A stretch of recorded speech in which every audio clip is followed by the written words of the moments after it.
And the winner is... And the winner is... Happy Feet! Animated movie was Puss in Boots. And the Kids' Choice favorite animated movie is... Frozen 2! Huh. I guess I never mentioned the Kids' Choice Awards on my channel before.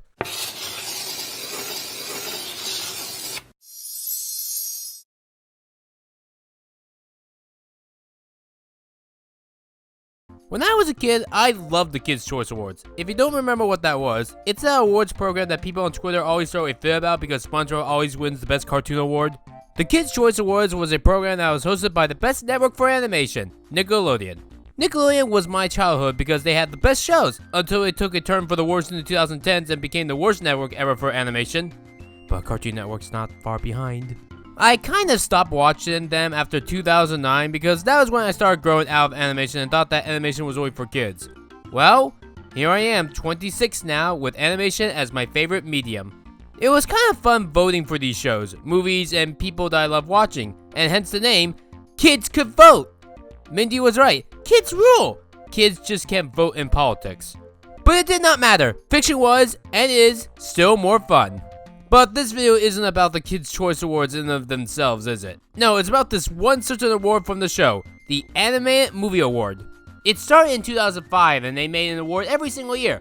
Well, technically the award started in 2006, but they were for the 2005 films. And I have to wonder, do kids actually have good taste in animation? Or are they all stupid babies that shouldn't be allowed to vote? Let's see what the winners are for each, and we'll rank them all worst to best. The winners, that is. Not ranking the honorable mentions because that would take forever. For each year, I'll compare the other films from that year to see if each film that won deserved it, or if a different film from that year was better. Let's begin. Okay, let's get this out of the way. You'll feel better after you eat with your family. I know I'm gonna get hate for putting Coco in last place, but in my defense, it's not the worst film ever. Okay, that's my only real defense. But if you want me to be somewhat positive for this movie, it does have some good animation, and I also think Hector is a very strong character. But I hate the fucking family! Not just the grandmother or the great-great-grandmother who is not that great. Oh, you can only go back to the limit if you promise to never play music again. And if you ever do play music again, you're cursed to come back here. And if Miguel doesn't accept this blackmail, he dies! Even Miguel's family hates his hobbies. The dad really despises Miguel, and the mom doesn't do much to defend. Want to know why Chicken Little was a better film? Because at least the whole fucking town wasn't related to Chicken Little! It's hard for me to get invested with this film before The Land of the Dead. The film is just another stupid twist film from Disney's half a decade of stupid twists. The only twist in hindsight that I liked was Bellwether because it fits with the tone of the film. At least Ernesto isn't as bad as Hans. But why didn't you rip up the picture? Like, Miguel would have lost if you ripped up the picture. Why are you keeping the picture? Rip up the fucking picture! This is Pixar's most overrated movie. And when I get to it later this year on Pixar Path, you can probably tell that I won't be positive on this. When you compare this to Encanto, it's like night and day. That film realized that Alma Madrigal was in the wrong and had to be the one to learn a lesson, not Mirabel. If you want me to believe that Miguel's family has to be the one to learn a lesson, have them go to the Land of the Dead, Miguel should not have. The dog is such a useless character, which makes me question why he's in the film. The fucking cat had more of a purpose, and the cat's design in the Land of the Dead is better than the dog's design. Heck, my best friend Jackson, when I was writing this script, he also helped me write this video, he forgot that there was a dog in this movie. It's true! If I were to pick a winner, I'd go with the Lego Batman movie. Ironically enough, that is a better film about family, because that film doesn't make me hate Batman or Alfred or Robin. Another film that I could have also picked for this is Captain Underpants, the first epic movie. Both are better than Coco, especially for the Oscars when they got snubbed. Have some candy! Oh, I got dead again. This game stinks. While a little bit better than Coco since it doesn't really have any family insulting values that feel like Seal or Seashell Party, this film fails at everything else. Like Coco, they picked the wrong character to have to learn a lesson. Ralph for 30 years has been abused and treated like shit by everyone in his game except for Felix. So why is Ralph the one that has to go and learn a lesson? All he wanted was respect. I said this on my Disney ranking video and I'll say it again. Just because the game requires Ralph to be a villain doesn't mean that off hours they can't be friends and buddies. Actors that have to act like villains in films does not mean that they need to be bad people in real life. Do you think Jonathan Freeman is trying to find a magical lamp in real life to take over Agrabah? Does Bela Gerson abuse real dogs? Is Kevin Spacey... Yes! Actually, yeah, scratch that last one. I need a break. My point is, for the most part, actors in films that are bad guys aren't actually bad in real life. That only happens on rare occasions. Like I said on my Disney ranking, the more that I watch this film, the more problems that I discover. Upon rewatch, I have to question why Sour Bill is allowed to know that King Candy corrupted the files in the game. Why would King Candy allow that? Shouldn't that have King Candy arrested for treason? Vanellope is a lot more annoying than I remember, and the duty joke goes on for way too long. It was never funny to begin with, if I'm being honest. Even when I was 16 when I first saw this movie, I never laughed at that joke. The video game aspects are nice, my favorite reference being the Sonic cameo and the Dig Dug Digging reference, but while references are nice, they don't make a product good. Man, there were just no good entries this year. This might be the worst year ever for this list in terms of the choices. Did 2012 just not have any good films? Whatever, at least Brave didn't win because Wreck-It Ralph is definitely better than Brave. Continental Drift was pointless, but yeah, of course I would have given this award to Madagascar 3, Europe's Most Wanted, because that is an underrated classic, and the actual only good candidate from this year. I'm really exhausted. Whenever people talk about the Minions franchise as a whole, they always say every film is garbage except the first one, when I'm literally 100% the opposite. I think all 5 of the Minions films are good, except for the 2010 one that started it all. I wasn't a big fan of the girls. While Agnes and Edith I can kind of tolerate, Margot I can't. The only good thing about her is that she wears a Lorax shirt to symbolize the next movie that Illumination was working on, even though Hop came out next, but whatever. Margot assumes the worst out of everyone, and she doesn't even try to soften things up for Agnes. She's just a teenager that's annoying with not much personality. And this may be a surprise to some, but Vector is the weakest villain in hindsight. But hey, he is at least better than all the Disney canon villains from the 2010s. The Minions in of themselves weren't really that funny this time around. They actually get a lot better when they do have more screen time. Their best jokes just weren't there yet. They got the templates down here, I'll give them that, but not much yet to work off of. It's amazing that this year picked the worst candidate out of the 4. DreamWorks had 2 better films than this, being How to Train Your Dragon and Shrek Forever After. Those 2 films may have their problems, but they're better than the original Despicable Me, which is sadly standard and predictable in the worst way. My vote goes to Toy Story 3, because that is an amazing film. I did a whole Pixar path on that, and I'll be talking about that again in the future. Puss in Boots versus Humpty Dumpty. Okay, so there's like no reason to ever watch this film again after the second Puss in Boots came out, which is basically the same thing as this film, but infinitely better. Puss in Boots The Last Wish has a lot more comedy, better drama, better characters, and just a better time overall. I'll give the original this as it laid the blueprints out for the sequel, but there's no real reason to ever revisit this one. I mean, it's got some nice set pieces. I like the Beanstalk adventure with the giant goose monster. And Kitty Softpaws was a good character, even though I think she's better in the sequel. Yeah, every character that's good here, that's also in the sequel, is just better in the sequel. Also, the villain in this is really dumb. You know how in the sequel that Death said, I was there to witness all of them. It's frivolous and when you do go back to the movie, he actually was there. You never knew it, Puss. But I was always there. No, you weren't there. Shut up, shut the hell up. And you kids seriously thought that this DreamWorks film was better than Kung Fu Panda 2? No. Bad children, go to the corner. Get your tablets and phones taken away. Detention, flunk school. Well, I mean, I know kids have too many rights these days and they pass them even if they have a F, but still, you failed! I really don't have much to say about Big Hero 6 that I didn't say for my Disney ranking video. I think it's a fine superhero movie that has a nicely handled mature moral, but it's a bit too depressing for my taste. The heroes are very bland. The only reason I ever cared for them was because 3 of my friends, when I first saw this film in theaters when I was 18, pretended to be each of the heroes in question. Baymax and Stan Lee were cool. The villain sucks. That's all I got here. Also, for some unexplained reason, Sponge Out of the Water was a nomination for the 2015 awards, even though the year in question is supposed to nominate movies the year prior. Sponge Out of the Water came out in 2015, not 2014. Big Hero 6 is a 2014 film. And there were better candidates, by the way. How to Train Your Dragon 2, the Lego Movie, The Penguins of Madagascar would have been better. I know this next film is not technically a candidate, but it is worth mentioning because it did lose to Big Hero 6 at the Oscars. The Tale of the Princess Kaguya. I haven't seen the film yet, but everyone always tells me it's like the greatest film ever. But yeah, even though these films here lost badly, at least it wasn't bad as this film losing at the Oscars. Big Hero 6! Frozen? not cold in here. Originally, I was gonna make a big rat animation review on this film later this year, since the film is 10 years old this year. But the more that I thought about it, the more that I realized that wasn't necessary, and it's best to talk about the film each time when it comes out. So the last time that I talked about this film was on my Disney ranking video, and on there I talked about Hans a lot. This time I'll talk about a different subject. Let's see what the spirit says to show me what I should talk about. And the winner is... Elsa. Elsa's main issue is that in the original drafts, she was supposed to be the villain, but when they changed her to being a good guy to get a 10-minute extension to the film, they didn't really change that much else on her. She keeps pushing Anna out of her life. What does she do when striking her sister in the heart? Oh, she makes marshmallows throw her sister out in the cold. Great sister, am I right? She dodges responsibility, whether intentionally or not. And she does this even after being told about the eternal winter. Like, why don't you want to go back to Arendelle, Elsa? You have a job to do. The Let It Go song just gets worse in hindsight, and the song comes across as... Fuck it all, fuck it all. Why does she go along with the parents' stupid plan of staying away from Anna forever? Was she never going to tell her sister about her powers? Like, Elsa, what is your goal? Then leave. Oh, yeah. She's a bitch for doing that, and compared to the sequel, she's just unpleasant here.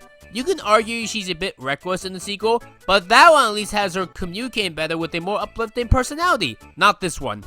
And that's all my issues for Elsa. Yeah, I'd rather do it like this. Talk about my issues with the film each time it gets on a list like this.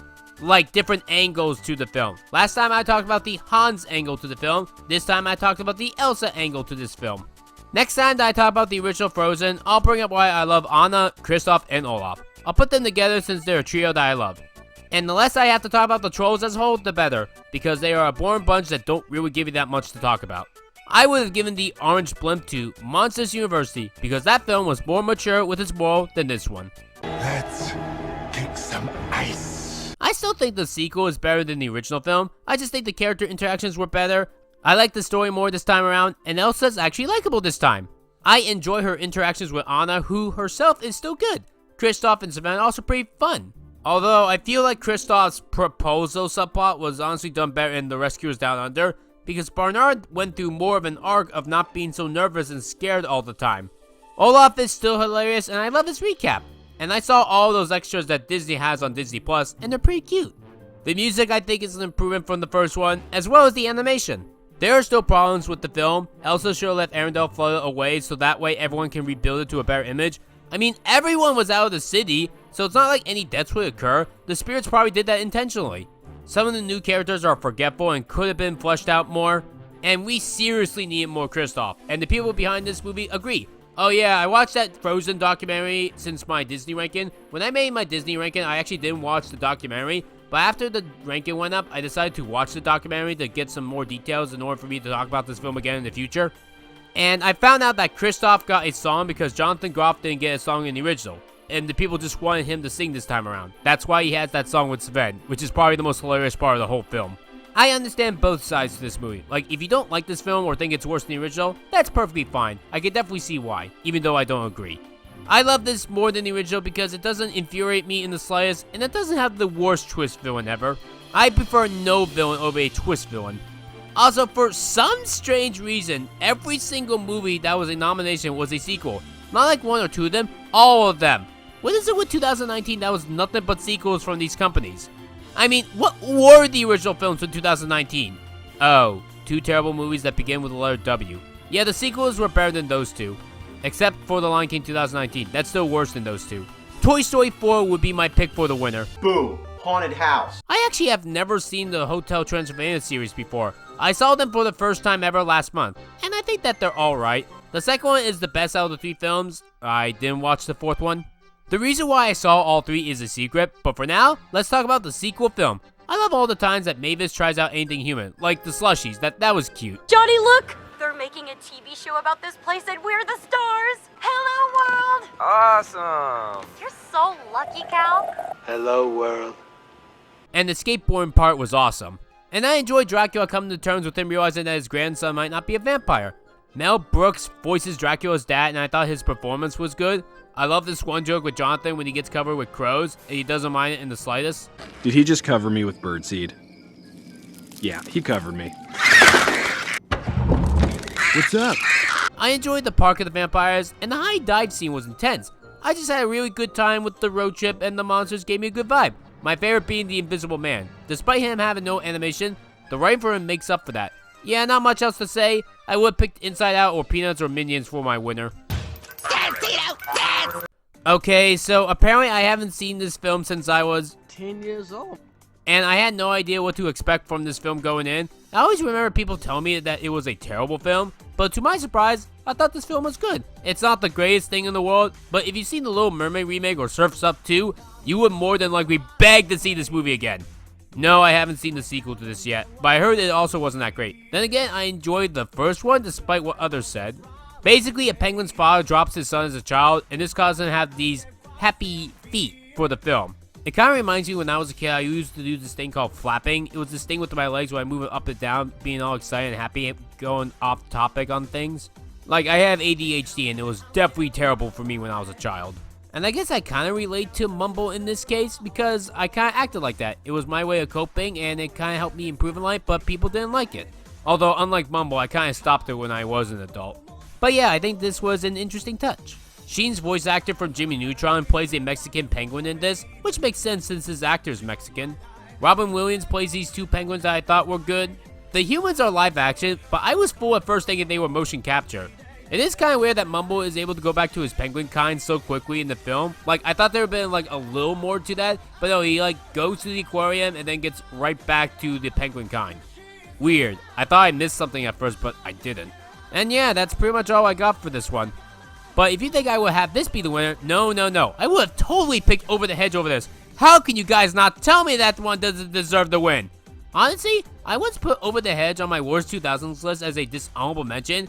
I regret doing that ever since. The video has been unlisted for multiple reasons.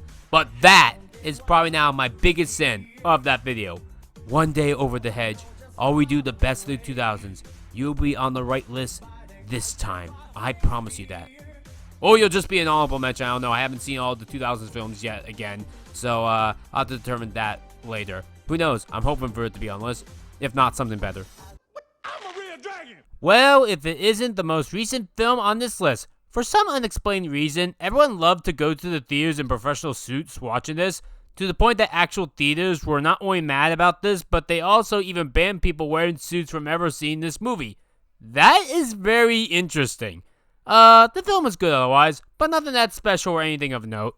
I think it's cool for Gru's motivation on why he wants to become a villain. I love when our three main minions learn Kung Fu, and the villains that we got are good. Like, there's this one villain that is a nun named Nunchucks. That's pretty funny. There's this one minion that only appears in this movie named Otto, and he never appears again. He gets an entire subplot for reasons unknown, but I guess he was entertaining enough for me to not mind this.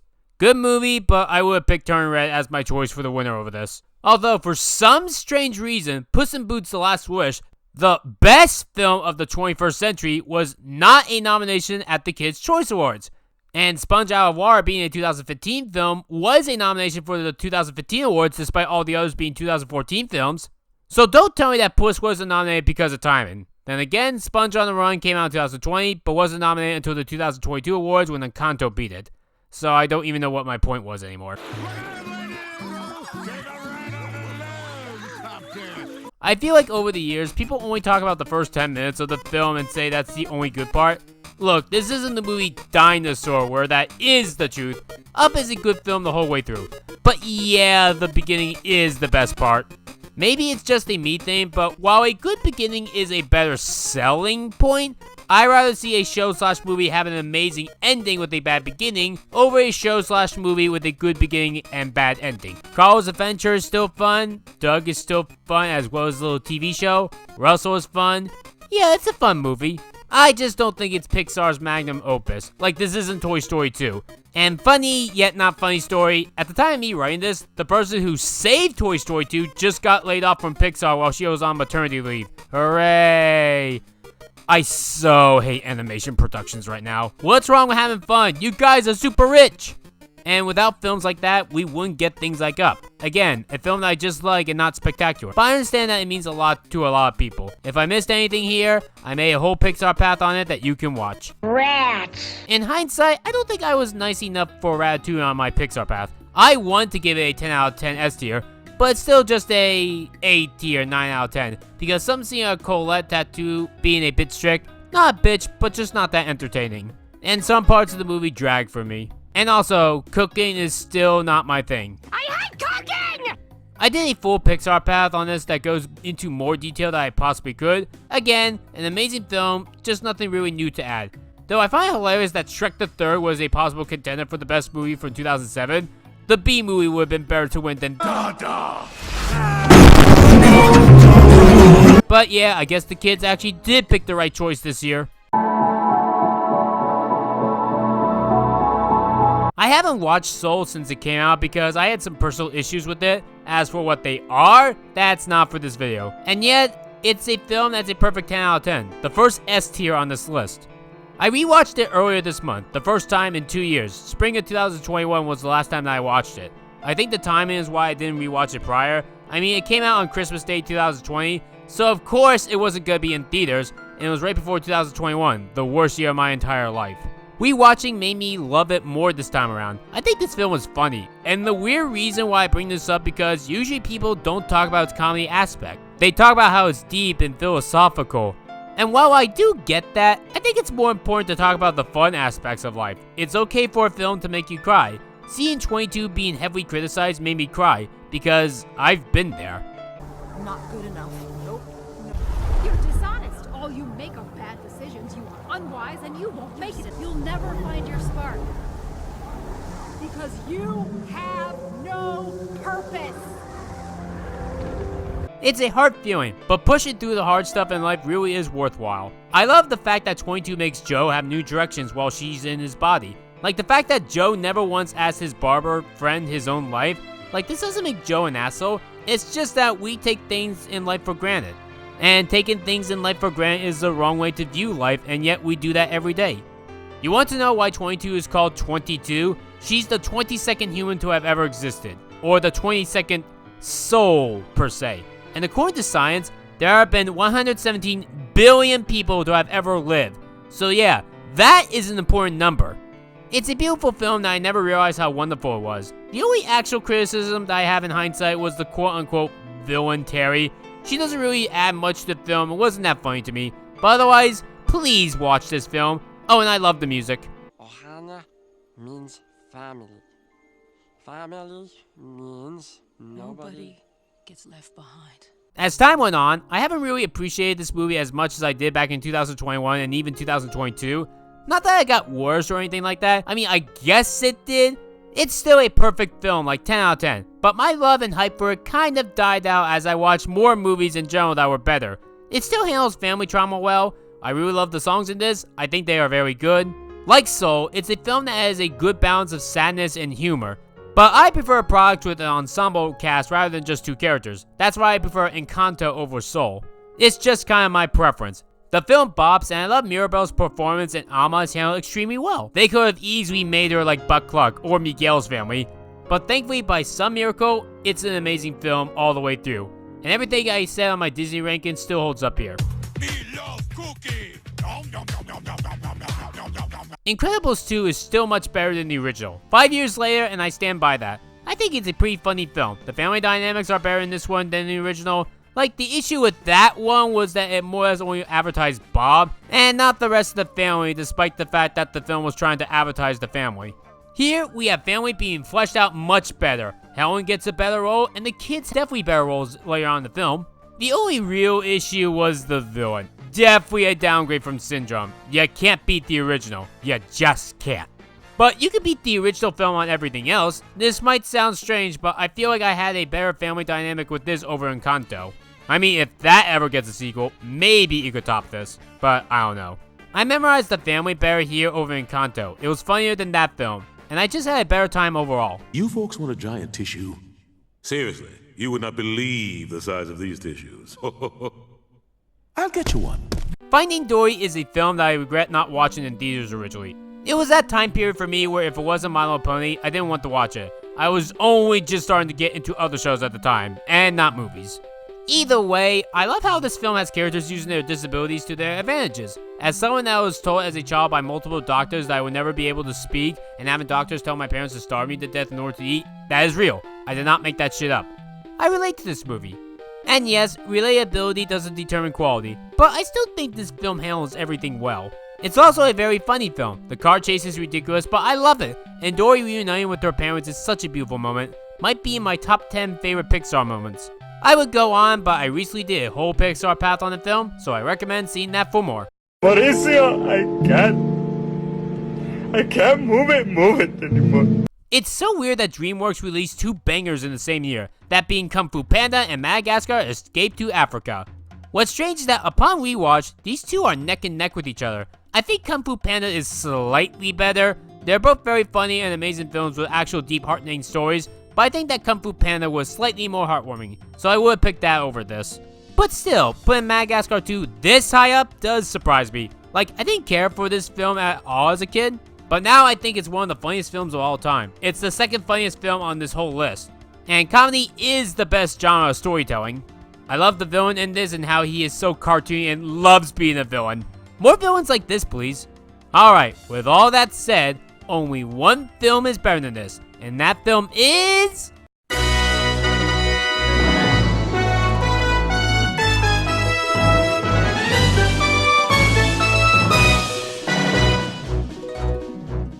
I don't think you can find a funnier film than this. Interesting that the first ever film winner for the Kids' Choice Awards is the best film ever, at least compared to all 18 winners.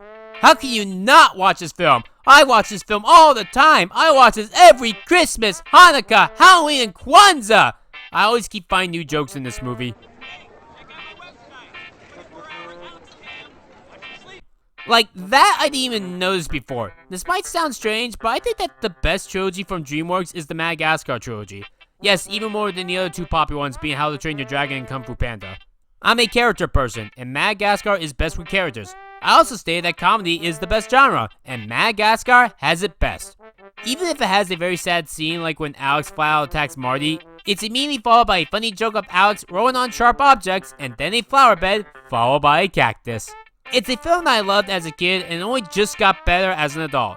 And yes, this deserved the first ever Kids' Choice Awards award for animated films.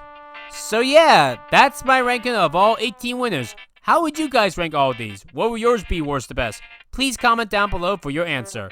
And this was only the appetizer for something bigger.